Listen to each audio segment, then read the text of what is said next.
Got one of the biggest YouTube channels out there. He was giving advice in one of his videos, and the one thing that stuck with me is just, you know, be yourself, be original. Don't try to copy what other people are doing.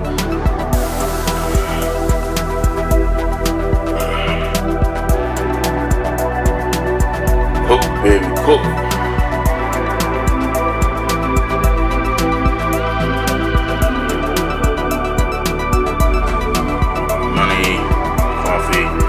And something to read. This book I got off Amazon. It's Sasquatch, and it's primarily about Rene Dahinden, who was one of the original, what they call the Big Five. There he is there. What I'm trying to do with my YouTube Bigfoot videos is to present a believable product. And what I mean by that is, as you can see by today, the odds are long that you're going to walk out into the woods and whoop, there it is. This guy was doing Bigfoot research where there was no YouTube, there was no internet, nothing. So I'm sure for the decades that he worked out in the field, there wasn't a lot of, shh, did you hear that? Or what the beep was that? Or I think I saw something out of the corner of my eye. No, it wasn't about that at all back then. It wasn't about ratings. It wasn't about creating interest, creating entertainment, getting people to sub, getting people to come back. It had nothing to do with that. Nothing. It was about a guy that actually really was looking for hard evidence to prove that there was a North American Sasquatch. I gotta turn this coffee pot off. I don't ever want to leave it on. It was a different world back then. It was probably a better world. Somebody turned me on to an area that, quite frankly, I didn't even know this existed. It's unbelievably large tract of land that's owned by the state of Florida, Swift Mud. And this is a non-permissible land. They don't want you in here.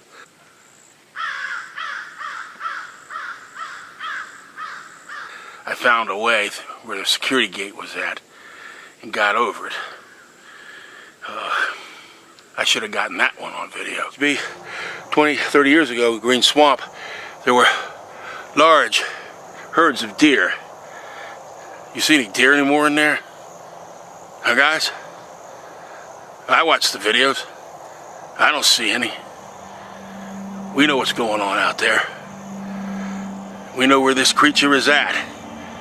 I've been doing this a long time, folks. I've been doing this a long time.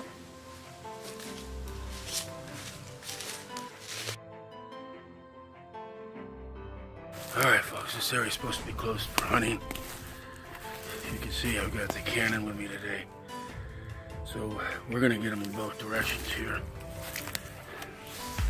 Anything from behind or anything quick from the side. Sound. Motion, nice straight ahead, nice pine forest we're headed into.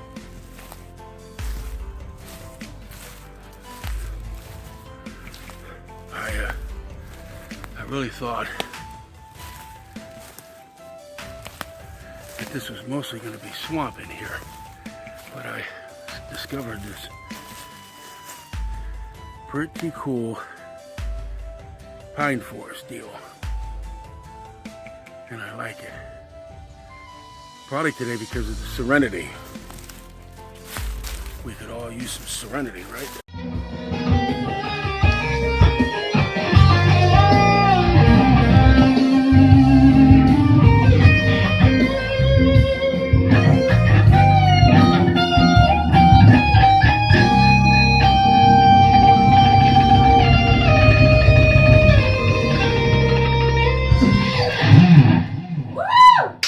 Jimi Hendrix. I'm George McGee. And I'm Kevin Thomas Keel.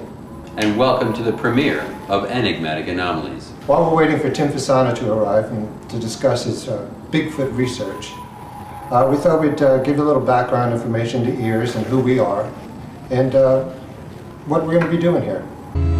Your EA experience begins now.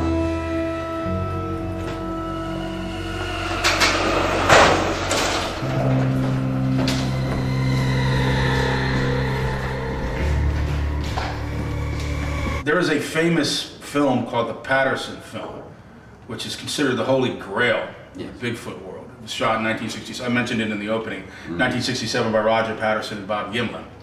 And there was a movie, a documentary done about several Bigfoot researchers.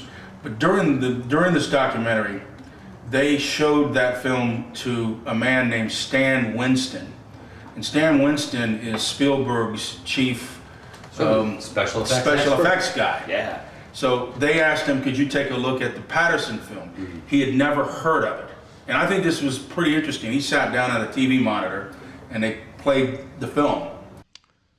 Okay, well, basically, it's walking like a man. Basically, there is no structure other than the length of bone, the length of arm, the length of leg, same as that as a human, and there is no structure to the form of the hair. It's a guy in a bad hair suit. Sorry.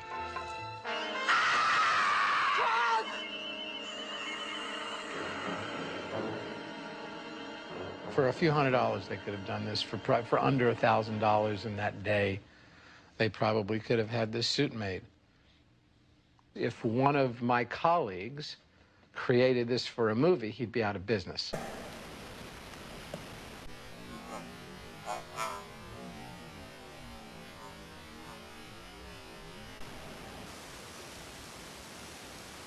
I took this on October 13th, 2009. I took this image, which appears to be of a Sasquatch, Florida Bigfoot. And what I'm trying to do is determine a couple of things: the height of the image, and whether it was stationary or had locomotion. In the original image, you can see that the top of the head is considerably taller, higher up. It almost lines up with this black dot, where the other one was lining up with this black dot. So, considering that it's still in between these two trees, I could conclude that I did not move laterally very much, either left or right, that I'm still standing in the same position. Since I'm using the viewfinder and I haven't grown or gotten smaller, the only way that the object could decrease in height would be if it indeed had walked further into the back. They had on a philosophy professor. Now, I majored in philosophy. So my first thought is, what is a philosophy guy talking about Bigfoot for? Well, he talked about archetypes and anthropomorphism. Now, what anthropomorphism is something that's unique to humans and humanity. Humans tend to make physical that which is enigmatic and anomalous to their conscious mind. Without stepping on any religious toes. The making of God into the human form of the Christ child is considered an anthropomorphism. The Mormon Church believes that God is of physical flesh, but he's of an exalted form, and that humans, through eternal progression, can reach that point of deity, but would maintain a glorified physical being. Now, what the philosophy professor pointed out is that that is a psychological security producer that humans do so that they don't feel so alone and so frightened in a terrifying world. And he said all Bigfoot sightings was a archetype in the human mind that was transposing this physical form onto shadows or fleeting glimpses that they catch in the woods, and the next day their mind is convinced that they saw this physical creature. So I was intrigued that on one hand you had someone claiming that through empiricism, which is part of the scientific process, you could discover a Bigfoot, and the other guy saying that it was merely an invention of the human mind, which would be more towards rationalism versus empiricism, And these are the two twin pillars of epistemology. Now, epistemology is the study of knowledge and how humans can acquire knowledge. Right up here, and we're heading this way, away from the woods. We're going to see how far we go before they turn back. Well, in referring to your recent outing that is on the internet, I build on what other people have done, and as far as areas to go into, and I've just gotten people have emailed me and sent me messages, and people that I've spoken with and worked with. But anyway, this is how you learn and grow. If no one's in a vacuum, you're not going to learn much unless you are able to speak with other people. Mm-hmm. But that particular area, I had no clue that you were going to hit the mother lode like you guys did. I mean, I said on my blog, a treasure trove of footprints. I've never seen such a prolific find like that. And I put it up for the rest of the Bigfoot world to take a look at. By the way, this is, for the millions that are watching on television right now, this is a cast of one of the feet that they found out in the Green Swamp, which was one of about, how many would you think, 50, 60 prints leading in a file? I don't know. I'd have to estimate well over 100 prints. Over 100 prints. And what we found appeared to be like the longest trackway of footprints. It came from back in the swampy area, up through here, turned around and went back. So this area we lovingly refer to now as Bigfoot Alley. It's a family. It was a male, female, and a child. Can I ask what county was that? This is Polk, no, this actually is Pasco County outside of Dade City. Is that the Green Swamp West? Yes. Yeah, I'm on it all the time by myself. And Yeah. it's my favorite place. It's amazingly beautiful with their child and making these tracks. As you can see, here's one of the adult footprints with a smaller, younger child in here. And they left drops of money while they were walking. No, that's size comparison. Did you cast any? But a skeptic would say, well, hasn't science classified every animal on Earth? What are you talking about? Well, Michael Crichton, in his preface to Jurassic Park, said that it was only man and his arrogance that believed he could control and understand the forces of nature in its totality.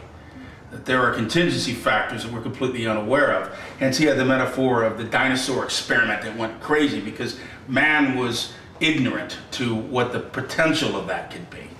So the point I'm making is that we have only had the scientific tools necessary in the last century to even begin to understand the cosmic forces that have created this universe, created this earth that we live in. And it's not all that you can see. I like to say you have the seen and the unseen, the worldly and the otherworldly, the enigmatic and the anomalous, which science cannot explain. There was a great philosopher, Immanuel Kant, who wrote a book on the critique of pure reason, where he believed that there was a limit to what reason could teach us as far as the things that we would need to know to be human, which would be the metaphysical, or the great questions such as, do we have eternal life? That's a metaphysical question. We could discuss that for 1,000 years and never get closer to an answer or a resolution. And so there are things that transcend experience, that science is the wrong avenue to pursue to acquire the answer. Go on some of these YouTube channels where they're making outlandish claims. Seriously. You know, if Rene DeHondon had a YouTube channel and it worked for 10 years and put up his videos, you know how much evidence of Bigfoot he would have? You know how much? I'll tell you. Squad-oosh. Because that's what you would have in 10 years. He might have a footprint here. He might have a recording in the middle of the night. possibly some kind of visual moving, but that's about it. Because that's about how rare this is going to be for especially one person out in the woods with no real electronics other than a couple cameras trying to find it. But buyer beware. If somebody's out in the woods and constantly, I mean, here, finding evidence, right? Make a list of commonly known forms of evidence, for example, like tree knocks, or structures, or howls, or visuals, or footprints, and breaks in trees and stuff. Hello, GoPro? Hello? You talking to me? Every now and then a GoPro does that. I don't know why. It's off. But, yeah, just make a list of that. And there are guys out there in every single video, they find that stuff. They find it. Now, I'm not upset with them. The YouTube guys, not at all. I'm upset with the viewers, the commenters, because have you people ever heard of skepticism? Critical thinking? I mean, when someone's presenting you with something that's just really outlandish, have you considered raising a skeptical eyebrow and just asking a question? See, that's science. Ask the YouTube guy. Just ask him a question. Ask him about it. Finding Bigfoot TV show kind of ran that into the dirt. They didn't, well, yeah, I got to give them credit. At least they didn't lie. They didn't find nothing. But with the tools, the resources they had, now they should have found something. But what happened is they went Hollywood. All of a sudden it's like, well, I'm going to have a Hollywood star. I'm going to be a movie actor. And they just went totally Hollywood. They forgot about the research. They forgot about being a digger and what a digger is. And what it's like to go out and try to find something. Don't ever lose track of that. You ever feel like you're being watched? Anyway, that's about all I got to say about that right now. Oh, subscribe.